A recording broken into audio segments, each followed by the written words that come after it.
Hi there, I'm Max Keiser. This is the Keiser Report. You know, this is amazing.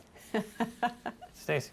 We have an amazing episode for our first episode of September 2019, and we're heading into our 10-year anniversary quarter.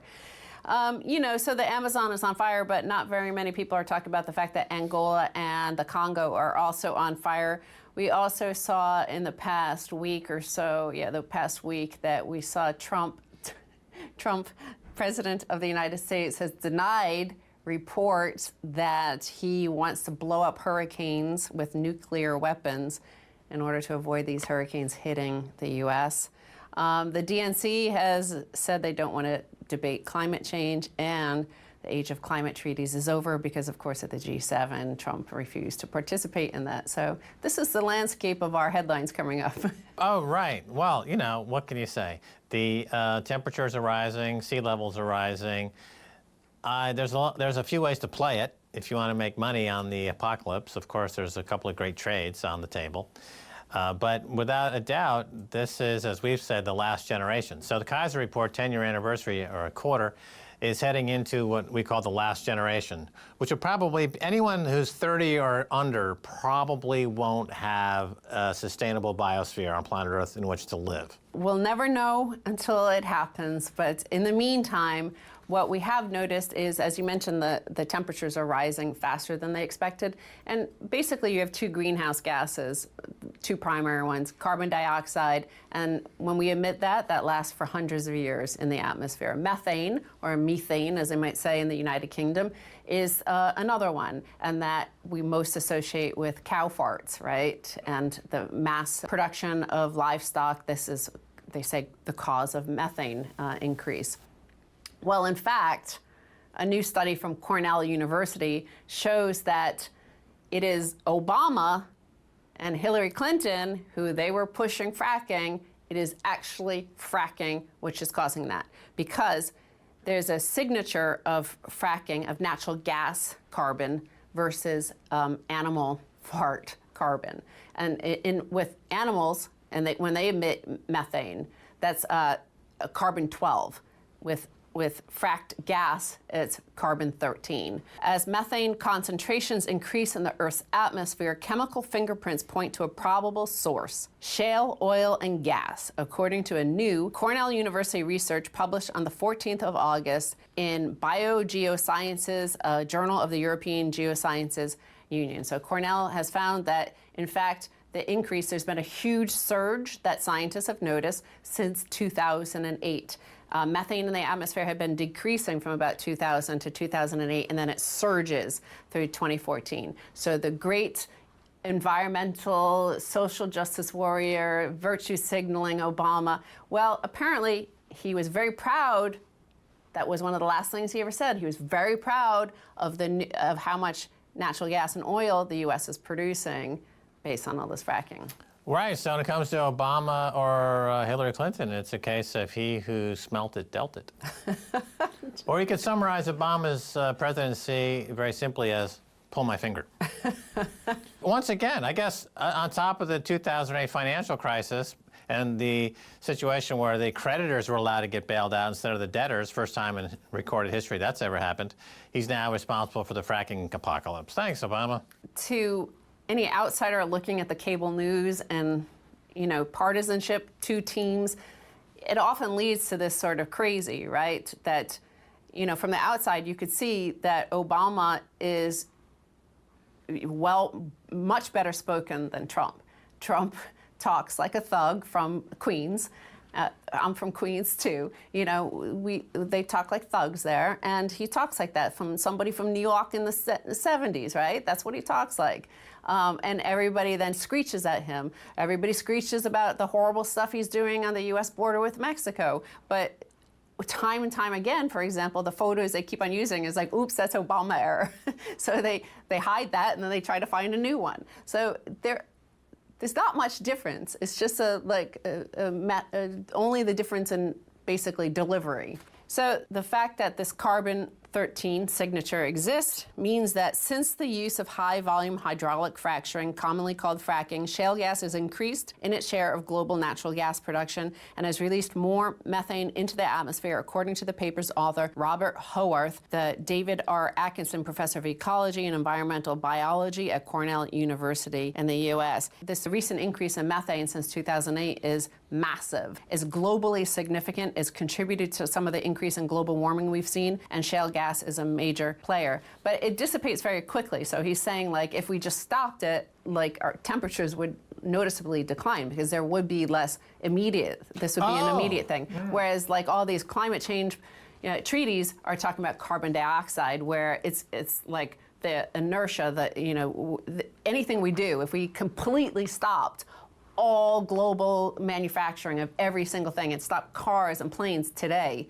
it's still in motion, all the carbon dioxide we've already emitted. So he's saying that methane would dissipate quickly if you stopped all this fracking, like today. You would see a noticeable difference. And amazingly, nothing about fracking is profitable for industry. Exactly. Right? So it doesn't even make sense. They don't make enough money to pay the debt required to create the fracking, so it's a negative cash flow. Plus, it takes more energy to frack than BTUs. Then you get BTUs coming out of the fracking rigs. So it's negative energy as well as cash flow energy. They only do it to create fees for the lenders into this dead industry. Plus, we also have a lot of flaring at all, say, in North Dakota, where they're doing a lot of fracking of oil, but it produces as a byproduct natural gas, but there's no infrastructure to transport it out of there. So it's too expensive, the price at which natural gas now sells, due to the oversupply to the market because of all the fracking. So they just flare it, they just burn it off. So right, they want to be able to say that the U.S. has more energy than Saudi Arabia, even though it means the premature extinction of humanity. To make that statement, it doesn't matter, because for the next 2 weeks, we get bragging rights. So I'm going to compare also Obama to Trump. Okay, like, Trump is supposed to be an existential threat, and he's the worst thing that's ever happened on Earth. And on CNN, they just recently compared him to, like, Mao, Hitler, and Stalin. His suggestion of nuking hurricanes, the previous administration was suggesting geoengineering. Like, who knows what the side effects would be of that, right? You put particles up in the atmosphere or surrounding the Earth to reflect the sun. You hope it works and that it doesn't cause some sort of winter, global meltdown. No, the trend is very medieval, right? Yeah. So before the Age of Reason, before the Age of Enlightenment, we had the medieval period where people were debating how many angels are on the head of a pin, and proclamations were made about the sun must go this way and the earth is made of cheese, and because they had no information or knowledge. And then once you buy into that, it becomes the basis for your philosophy, and the basis of your knowledge is based on fraud. So now, post-Enlightenment, we're in a period of the new Dark Ages, and literally dark because the sun is being blocked out by all these effluent of industrials. Well, they want to, because in fact, if we did, because manufacturing is so much cleaner than it was 100 years ago, it doesn't block out as much as it used to. In fact, after 9/11, when there was no air traffic for 3 days, again, the skies cleared up quite a lot. So if we admitted that was Obama's suggestion, essentially, to darken the atmosphere. Right. Well, I'm saying, so it's like the new Dark Ages, literally. We're going to create darkness to save us from the truth and the knowledge. And so the Enlightenment period is over. And with it came free market capitalism and the works of Adam Smith. Now we're into the works of the money rigger, JP Morgan, silver manipulators. Trump speaks, he's like the fool in any Shakespearean play. And the fool is the one that always speaks the truth to power. They're the ones that get away with it by being fools, right? So Trump saying we're going to nuke hurricanes, this is basically him, a foolish way of, like, condensing the ideas that the elite people behind the scenes, what their plans for us are. He's just basically tweeting it out. We also have, when he was wanting to buy Greenland, and everybody's mocking him and laughing, but what is this really about? Because again, this is something that you and I have been actually looking at since pre-RT, since pre-10 years ago, when we were making films for Al Jazeera. We were looking at the Arctic and how that's hotting up, i.e. the race to, because the Arctic is melting, it's a short passage for transporting goods around the world. Here's why Trump wants to buy Greenland. Greenland's strategic value is linked tightly to new North Atlantic shipping lanes opening up due to melting polar ice caps. The new lanes have dramatically decreased maritime trade travel times, which generally includes traveling through the Panama or Suez canals to circumnavigate the world. Well, my first thought when Trump announced he wanted to buy Greenland was, okay, what about America's infrastructure?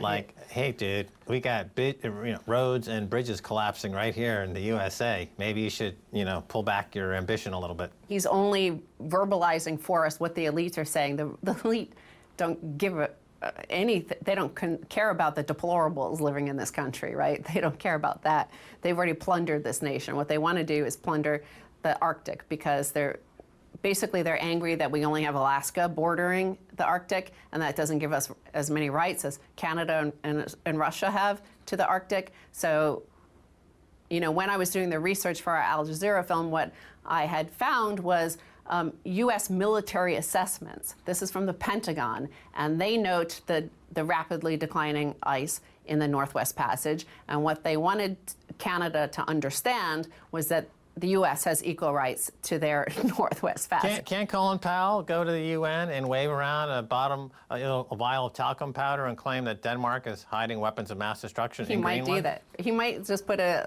little bit of an ice cap in there. America is not going to be stopped. If we want Greenland, we're going to get Greenland, no matter what. I think that's true. But Trump administration, by the way, is not the first to make an inquiry about buying the island. President Harry Truman expressed a desire to acquire the island in 1946 for $100 million in gold. And earlier attempts to buy the island stretched back to 1867. But also, Greenland has a huge amount of natural resources. They have coal, zinc, copper, iron ore, and rare minerals. There's rare earth minerals. So I think the Winklevoss should buy Greenland and start mining Bitcoin there. And they'd be competing with the Bitcoin miners in Iceland, like Genesis mining. They could do great mining operations in Greenland now. I think that strategically, it's a great... Hey, we got to take a break. When we come back, much more coming your way.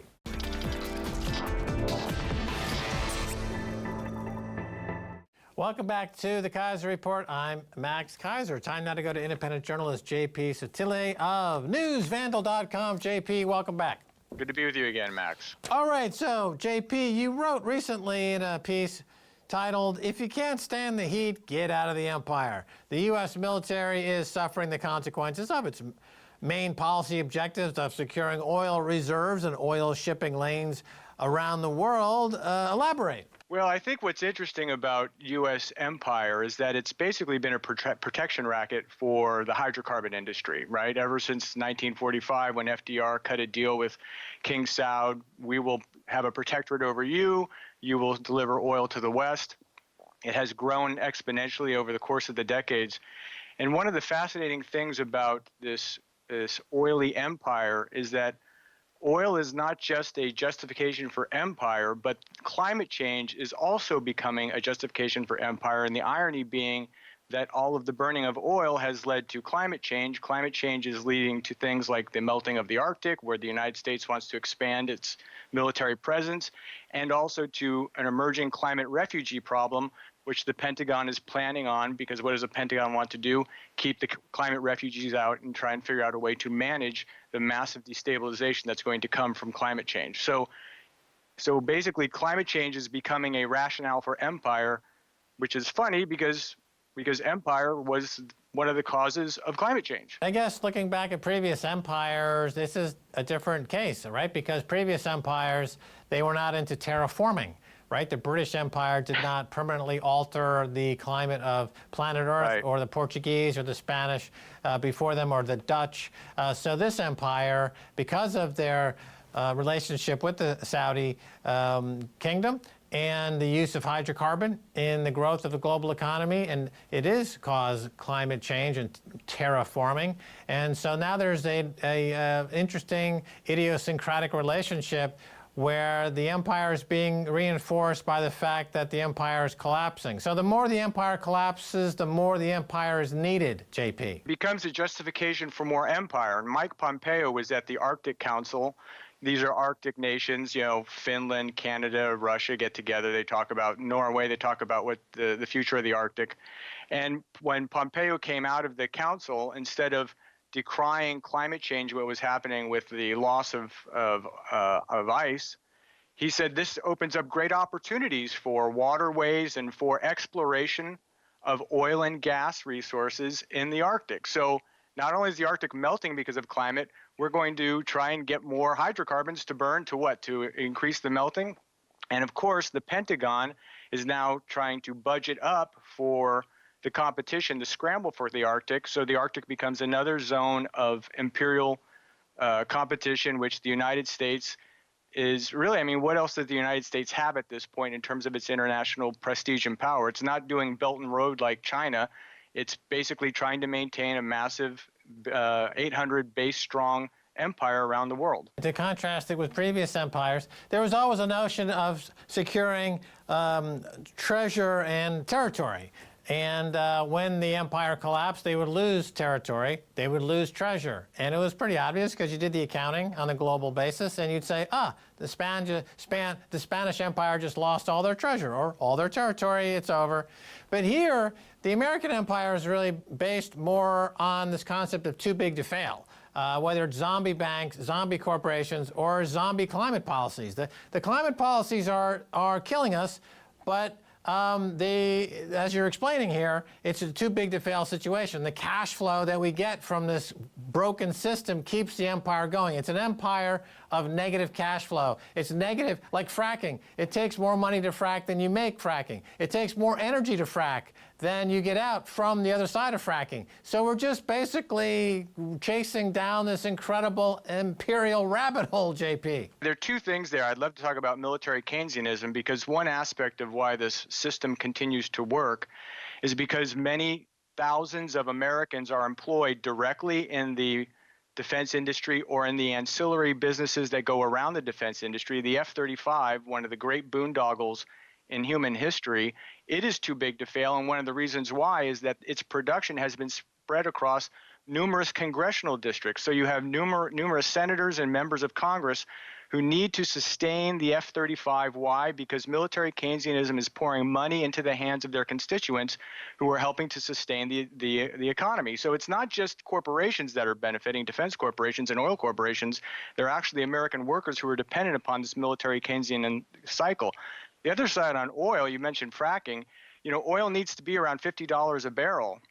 And one of the oddities about the oil market is that peak oil, that's long gone. We're now heading towards peak demand, and we have an oversupplied, really saturated oil market that has to have the price of oil artificially sustained at 50. Because think about this, Max. The world's largest oil reserve is Venezuela. The amount of oil they can produce is completely restricted because, in no small part, the Trump administration's sanctions regime. The Trump administration's stated objective is to zero out Iranian oil. That oil is largely off the market. And Libya, which Commandant Haftar, a former CIA-trained individual, is being funded by the UAE and Saudi Arabia to do what? To have this strange attack on Tripoli, which destabilized Libya. They have a large oil supply. Their oil is largely off the market. Imagine if those three countries were actually producing at near capacity, the price of oil would drop well below 50. That makes it unprofitable for fracking in the Permian Basin in Texas, and would also collapse the economies of the United Arab Emirates, Saudi Arabia, Russia, and maybe even the United States, which is now the world's leading producer of hydrocarbons. Now let's get back to the Arctic and Greenland and Denmark, and Trump put a feeler out there and saying, hey, we'd like to buy Greenland. And but I'm thinking historically now, the U.S. foreign policy, whether it's Iraq, Afghanistan, or the participation in the EU's destruction of Greece and the profiteering that went on there, they're on a collision course here. It sounds like improbable at first, but as you describe it, the Red Queen syndrome of having to go faster and faster in place just to stay in place, it looks like Greenland is actually in play, JP. Whether Denmark and the semi-autonomous state of Greenland will be willing to be in play for U.S. ambitions is one question. Now, there are a couple things there other than oil and gas. There are rare earth minerals there. There's I think it's the 5th largest mine is about to come online, or at least it was scheduled to over the last year for rare earths. And it's also a source of uranium. So these are very strategic resources, particularly the rare earths, because rare earths, it's a number of very, often not heard of minerals that go into making the component parts for cell phones. Afghanistan is reputed to have a number of rare earth minerals that have also been untapped, like Greenland. And so who needs rare earth minerals? China needs rare earth minerals to do what? To make things like cell phones, because it goes into things like lithium batteries and some of the component parts of cell phones. So there is this subtext going on right now. It's very similar. You talked about old empires, how it used to be just a scramble for resources. There is a scramble for resources happening now. The interesting thing is that the scramble is shifting away from oil and gas, because I think for oil and gas, the scramble is to find ways to keep other people's oil in the ground. You want to keep Iran's oil in the ground and off the market, Libya's oil off the market in the ground, same thing with Venezuela. But when it comes to things like rare earths and potentially uranium, there is a scramble to acquire those or to acquire access to those. And that is apparently one of the explanations some people have for why the United States is still in Afghanistan, and it would certainly explain why there is some salivating over Greenland. I take your point that Denmark might not be open to selling Greenland, but as we know, the American propaganda machine is pretty awesome, and they set up a justification to invade Iraq or Afghanistan, or the Russophobia that's been rampant on MSNBC. If Rachel Maddow got the word from the head of Comcast to go negative on Greenland, and she would dutifully start positioning the people in Greenland as being an existential threat to America, and the American people would be frothed up, and we'd send the bombers in. I mean, that's the American if you're saying is we need these rare earth materials to keep the Empire Red Queen spinning in its place for another 10 months or so, they'll do it. Let's kind of look at take the position from the other side of the equation, and that would be Mother Nature herself. Right. She's fighting back with weaponized ticks, mosquitoes, flesh-eating bacteria, right? Mother Nature, the carrying capacity for planet Earth is limited. But I'm sorry if this is shocking news for the people out there, but there's only so much industry and population it can sustain, and now it's breaking down. So where are we on that cycle? It seems like Earth and nature. It's starting to fight back, JP. I have an aphorism I've come up with, and it's there are no externalities in nature. And as much as we try to externalize the cost by offshoring toxic productive capabilities to the developing world and other countries, ultimately there's something I call the capitalism one card. And you can continue to charge all of these carbon emissions because you want to have this hydrocarbon economy. You can keep charging and charging and charging, but eventually, although we as human beings may be on a quarterly financial time scale, the time scale that Mother Nature is on is much longer. It's a geologic scale. And she has been running the tally the whole time, just putting it in the books. Yes, you owe this much, you know this much. And I think now the bill is coming due. One of the reasons why I think the idea of the United States being ginned up for some kind of military action on Greenland doesn't make sense anymore is because I think we are heading into a period of retrenchment. We are going to become a garrison state in response to the climate crises. Now, you mentioned the ticks. This is one of my favorite stories. I wrote about this recently for Truth Out. I call them Mother Nature's little bill collectors. There's a thing called alpha-gal syndrome, and it's being spread by Lone Star ticks. They were contained to an area around Texas and Louisiana and Oklahoma, but climate change has spread their domain all the way up into Maine, into Wisconsin, and they are bringing a disease. If you get this disease, you become deathly allergic to meat. So you get this alpha-gal syndrome. If you even touch meat, you might get anaphylactic shock. I mean, it's a very serious allergic reaction. The irony is that one of the drivers of climate change is the factory farm production of meat. So when I look at these systems, we talked about the imperial system now on one level creating climate change and now becoming climate change becoming a rationale for more empire because of what it's going to do in terms of destabilizing other countries and causing climate migrations, for example. All of these systems in nature have an economy of their own. And if you throw it off balance, nature is going to find a way to collect on those debts, whether it's through alpha-gal syndrome or displacing whole populations. We are in a situation in which the bill is coming due, and I don't think we are doing anything to figure out how we're going to balance that account. No, of course not, because you can just print more money. Okay, JP, you got to go. Thanks for being on the Keiser Report. Thank you. All right, and that's going to do it for this episode of Keiser Report with me, Max Keiser, and Stacy Herbert. I'd like to thank our guest, JP Sottile of NewsVandal.com. If you want to get in touch, Keiser Report on Twitter or KeiserReport.com. Until next time, bye, y'all.